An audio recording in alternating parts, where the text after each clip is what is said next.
So, ayan, kami ni Caspo. Kami aalis na para bumili ng manok at kumuha kami kuha rin kami ng laundry, no?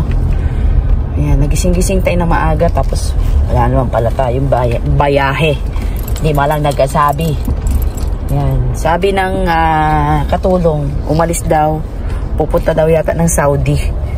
At pupunta ng Mecca, mag-umrah. Yes, umrah. God bless them. Sana may mabago sa kanila, no? Okay, yan na. Punta na kami ni Casper muna sa grocery. At ang bata, happy-happy, oh. Pili kami ng manok. At punta rin na sa laundry. Yan. So, abangan ang susunod na kabanata. Kaya let's go. Samahan nyo kami ni Caspero. Let's go, baby. Bye-bye. Bye-bye, Casper. Bye-bye. Bye-bye, Pogi. So, ayan, yung adobo natin. Nagiwa na tayo ng sili, sibuyas, bawang. Siyempre, may lemon tayo dyan. At nag-boil na tayo ng anak. So, tara, luto na tayo. So, ayan ang mga katuan. Ang ating chicken adobo. Okay.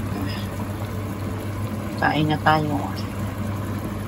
Ang tuwa na naman ng bata. Si Juicy din.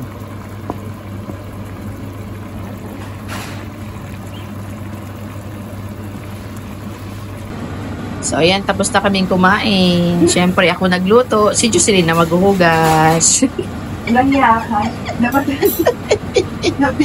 Dapat nagkumuha ka nung kumakain tayo. Na, final na to eh. Masarap din. Masarap daw.